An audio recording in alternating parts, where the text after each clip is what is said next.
Hello guys, I'm a Kionista and I'd like to introduce you to my first video on YouTube, which is going to be about Total War Warhammer. I want to kick off this channel with a little preview on what I'm actually going to talk about and what I'm going to show you. So, topic I see going on constantly around forums and comment sections in YouTube videos is game balance. In particular, how does owning DLC affect multiplayer battles? A lot of people suggest that it's way harder or near impossible to climb ladder without owning all of them. As for me, I consider that a myth, and in my next videos I'd like to debunk that one. So let's start, shall we?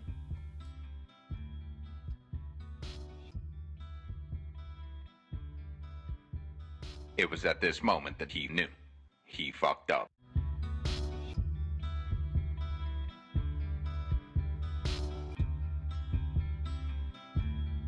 Main issue that comes to my mind is that a lot of YouTube and forum guides depends mostly on Regiments of Renown DLC units for competitive roster. While it's obvious and I have nothing against it, I enjoy elves a lot, trust me. I think it discourages new players from stepping into multiplayer as they don't want to invest a lot of money in the game they are not sure they're gonna like. For start, I'd like to state that Regiments units are usually not better in stats than their counterparts with 9 chevrons. They sometimes have an ability that make unit way more valuable, like Rusty Arrows or Grumbling Guard, higher model counts, Tatter Souls, Norgrim's Ironbreakers, or something small like Vanguard deployments.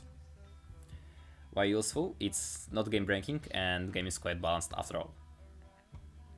Right now you might be wondering who am I and why I think I'm in position to give statements like that. Well, I'm just some guy who's really into Total War since the first Shogun was released, and the guy who spent countless of nights on ROM and still considered it one of the best games he has ever played. My highest position on Warhammer ladder was something between 10th and 20, sorry, and while I'm not the best in this game, I guess I'm also not terrible. Right now I'm far behind that spot on ladder, but it was due to a break.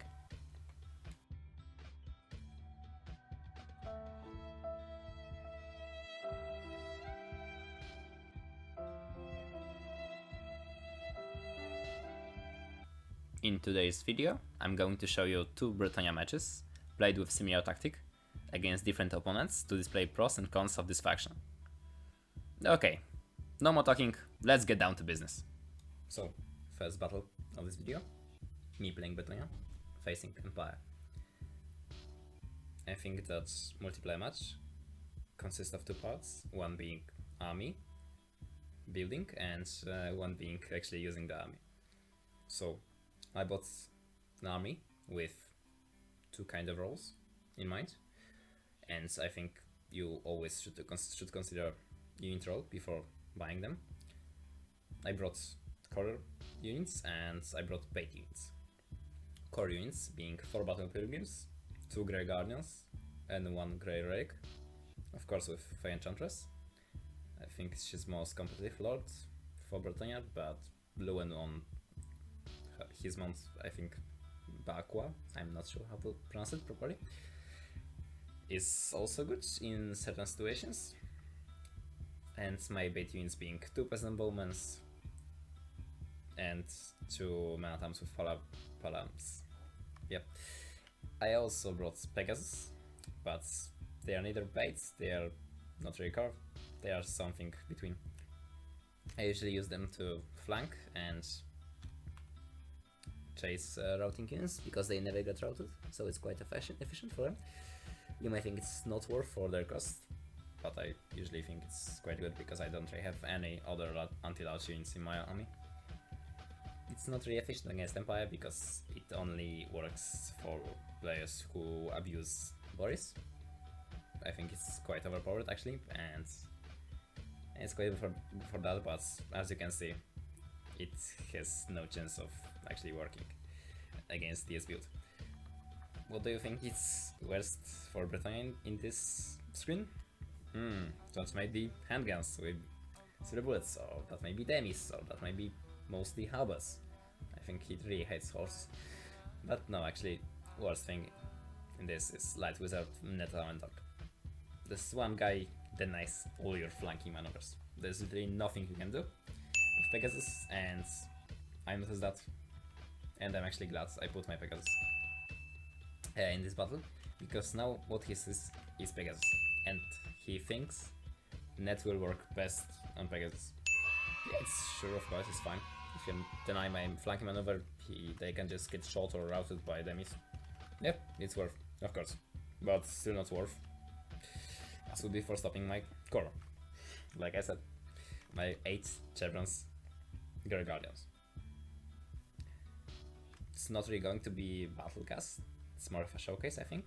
I don't think I'm going to show you entire battle, just the important part. So, let's go on. Next step, army deployment.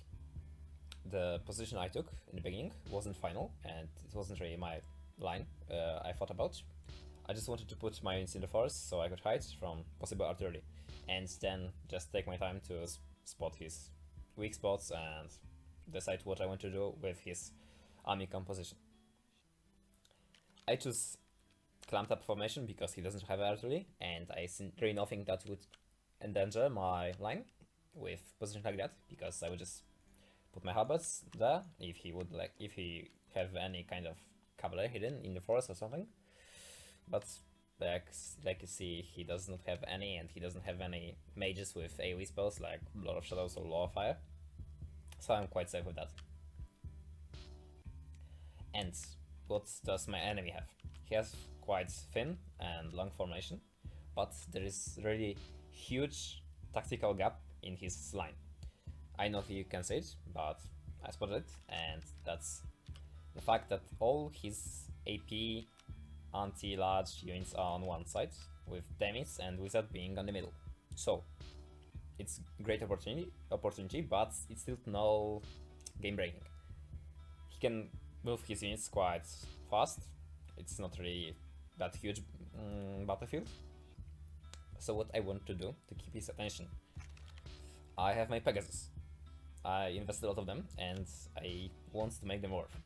So what I will do for the rest of the battle, just keep running away and moving forwards and backwards to keep his handgunners occupied, to keep his light wizard occupied, to keep his demis on the flank.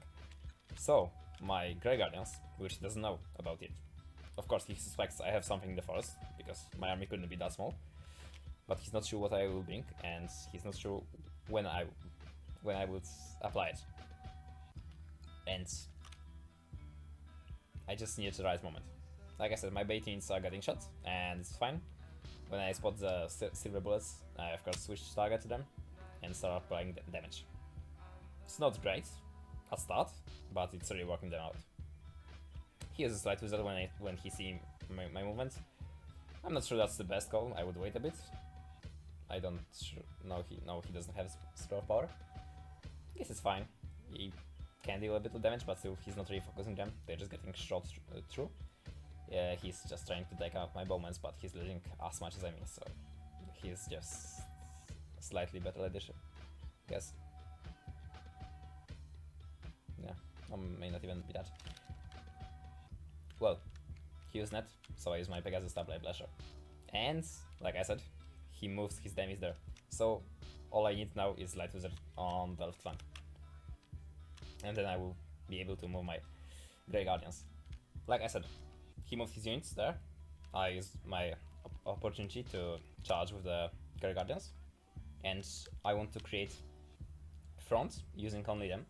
So my units will just keep fighting with his AP units without really having to deal with his Tattered Souls or Sigmar Sons or any of these units that would actually do well against Battle Pilgrims.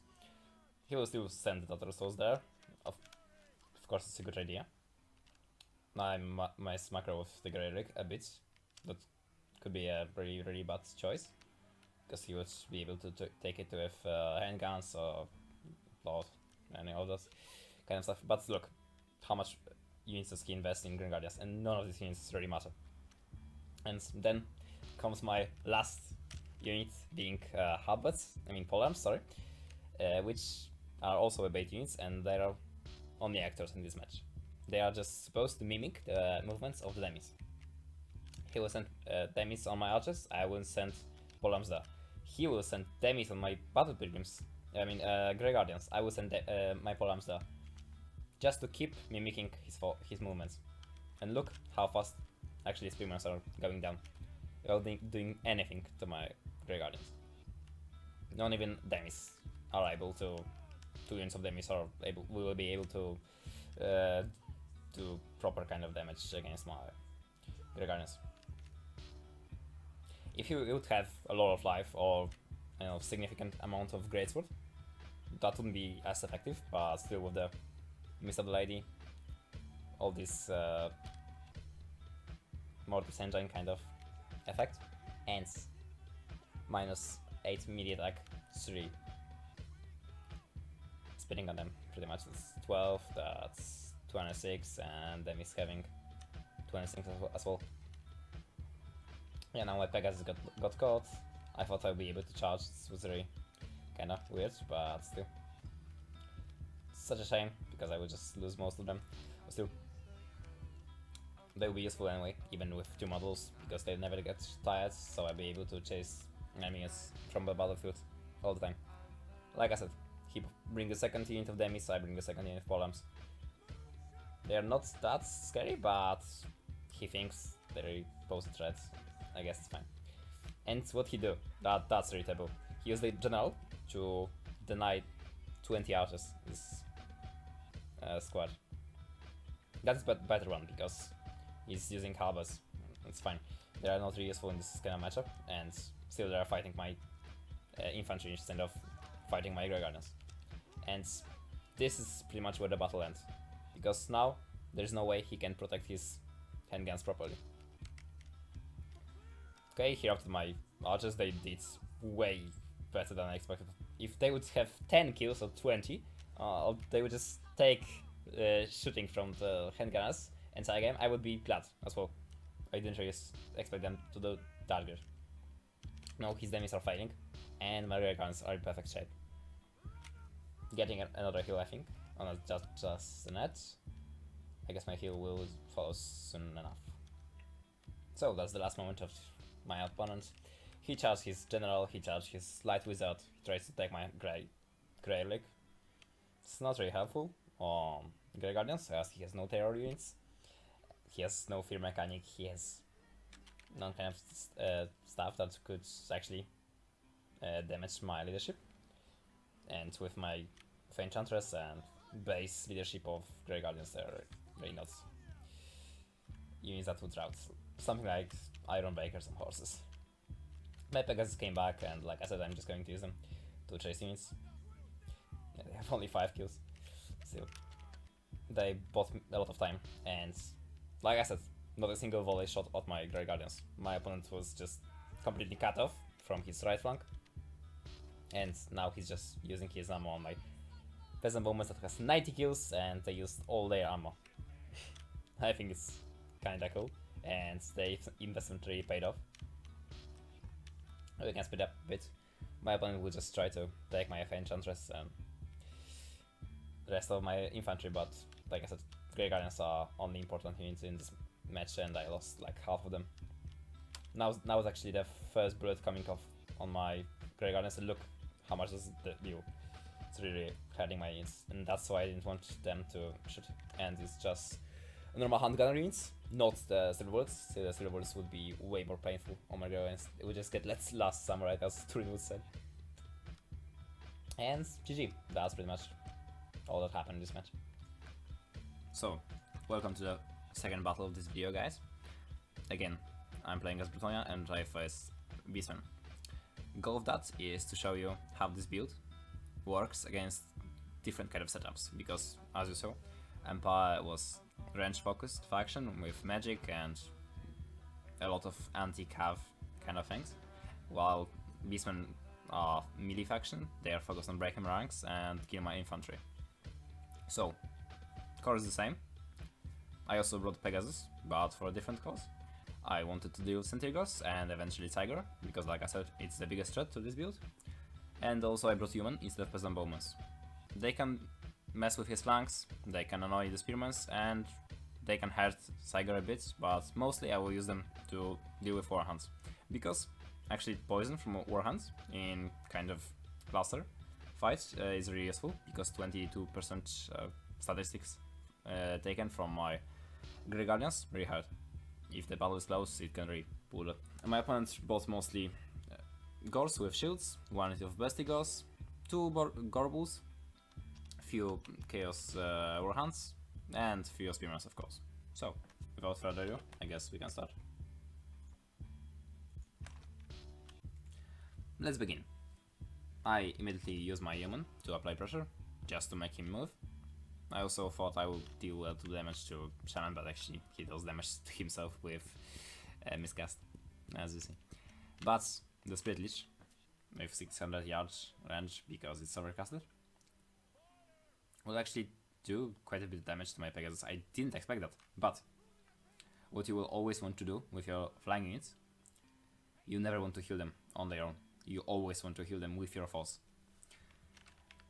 I will get Spirit Leeched a few times in this battle, and as you can see, another great thing about the human, I don't have to micro them. I will just put them on skirmish and they will occupy the hands, and they deal really great with Warhands, as there are only, I think, 3 movements with lower, sorry, 5 than the hounds. But still, if the hounds can't catch me, I can use my Pegasus to actually defend them. So my opponent can't really do anything. He will just get turned to Ash. My biggest threats, I think, yeah, Gorbles. I don't know why he's keeping them away. Not even my Pegasus would kill them really fast enough, and none of the range Bretonnia units has any kind of AP. So, like you see, I use my heal. I could have overcasted that and charged with my units. That would be better because I kind of did that prematurely, but I didn't really want to lose any model of Pegasus, so just to blind the damage. That adress wasn't really effective. It's gonna end pretty much after the charge, but still, it heals something. I could have waited a bit, or I could have overcasted it. That would be better. Now, I use one unit of my Grey Guardians to reinforce the first kind of front, and the second one to deal with all these 4 units. Like I said, don't be afraid of Spearmen. They are not really a threat to Grey Guardians.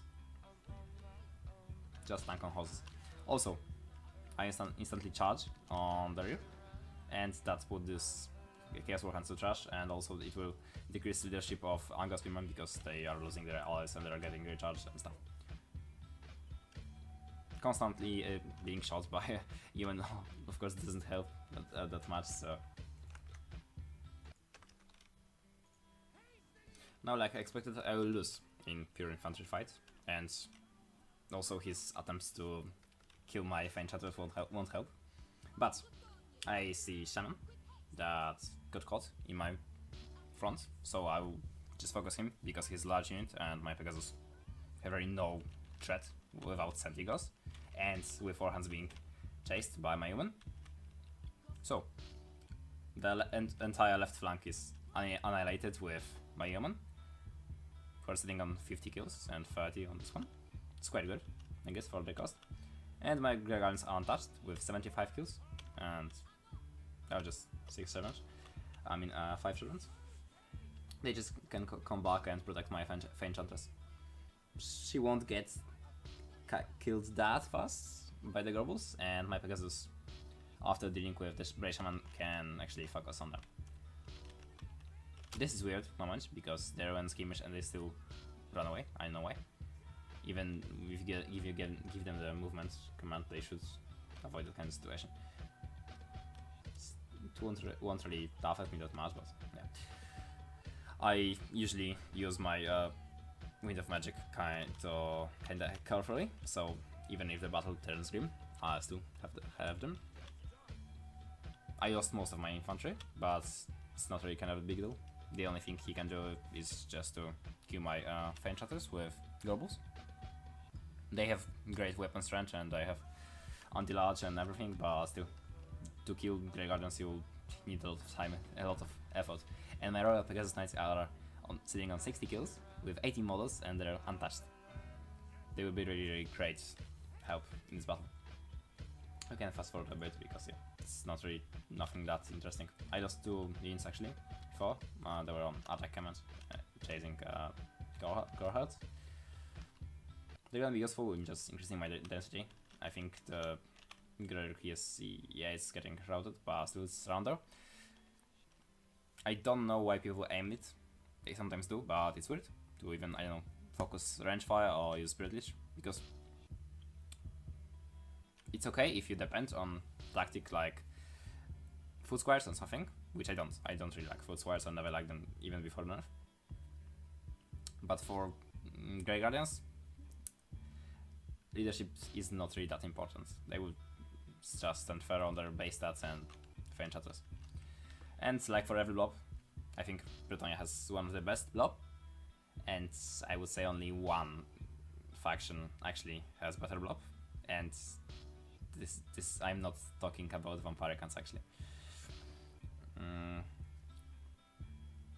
What I usually do about Morgur is just to ignore him. He's pretty much immortal with 75% missile reduction, like Sartor and poison attacks, and just he absolutely annihilates every attempt to killing him. So I know maybe Karl Franz with Galmaras would be able to deal with him, but I usually just ignore him and try to take Gorbulls and his other important units.